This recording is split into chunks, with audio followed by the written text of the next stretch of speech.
मंडळी, एका झाडासाठी तब्बल 1 कोटी रुपयांचा मोबदला सरकारकडून शेतकऱ्याला मिळाला होता. पण आता त्याच प्रकरणात उच्च न्यायालयाने शेतकरी कुटुंबाला 50 लाख रुपये परत जमा करण्याचे आदेश दिलेले आहेत. नेमकं हे लाल चंदन प्रकरण काय आहे? झाड खरंच लाखो रुपयांचं लाल चंदनाचं होतं का? की संपूर्ण प्रकरणात मोठा आता ट्विस्ट आलेला आहे? जाणून घेऊयात संपूर्ण स्टोरी. नमस्कार मंडळी, मी PK भांडवलकर आणि तुम्ही पाहतात सत्ता मंच. मंडळी, यवतमाळ जिल्ह्यातील पुसद तालुक्यातील खर्शी गावातील एक कथित लालचंदन वृक्षाच्या प्रकरणात मुंबई उच्च न्यायालयाच्या नागपूर खंडपीठाने महत्त्वाचे आदेश दिलेले आहेत. न्यायालयाने संबंधित शेतकरी कुटुंबाला 4 आठवड्यांच्या आत 50 लाख रुपये जमा करण्यास सांगितलेले आहे. हे संपूर्ण प्रकरण वर्धा, यवतमाळ, पुसद, नांदेड रेल्वे प्रकल्पाशी संबंधित आहे.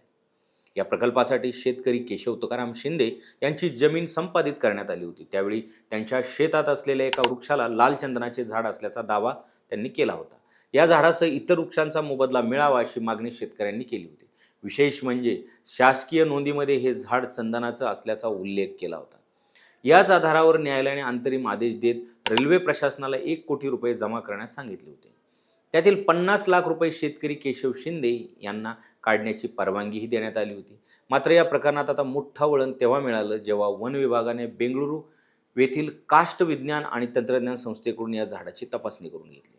या तपासणी अहवालात धक्कादायक माहिती समोर आलेली आहे. अहवालानुसार हे झाड लाल चंदनाचं नसून बिजासाल प्रजातीचं असल्याचं नमूद करण्यात आलं. एवढंच नाही तर या झाडाची किंमत केवळ 11,000 रुपये असल्याचंही सांगण्यात आलं. दरम्यान शेतकरी केशव शिंदे यांची हृदयविकाराच्या झटक्याने निधन झालेलं आहे. त्यानंतर रेल्वे प्रशासनाने न्यायालयात अर्ज दाखल करून आधी दिलेली रक्कम परत मिळण्याची मागणी केली. तसेच त्यांच्या पत्नी आणि मुलांना या प्रकरणात पक्षकार करण्याची विनंती केली. दुसरीकडे शिंदे कुटुंबियांनी न्यायालयात वेगळी भूमिका मांडलेली आहे. झाडाची DNA चाचणी करण्यात यावी आणि स्वतंत्र तज्ज्ञ समितीकडून पुन्हा मूल्यांकन करण्यात यावं अशी मागणी त्यांनी केलेली आहे. यावर न्यायालयाने रेल्वे प्रशासनाला एका आठवड्यात उत्तर सादर करण्याचे निर्देश दिलेले आहेत. आता सर्वात मोठा प्रश्न आहे की हे झाड खरंच लाल चंदनाचं होतं की नाही आणि DNA चाचणीनंतर या प्रकरणात आणखी कोणते नवे खुलासे होणार आहेत. या प्रकरणाकडे आता संपूर्ण राज्याचं लक्ष लागलेलं आहे. तुमच्या मते अशा प्रकरणामध्ये अंतिम निर्णयासाठी वैज्ञानिक चाचणी अनिवार्य असावी का? कमेंटमध्ये आम्हाला नक्की सांगा आणि अशाच प्रकारच्या नवनवीन अपडेट मिळवण्यासाठी आणि पाहण्यासाठी सत्ता मंच या चॅनलला सबस्क्राईब करा आणि इन्स्टा पेजला फॉलो करायला विसरू नका.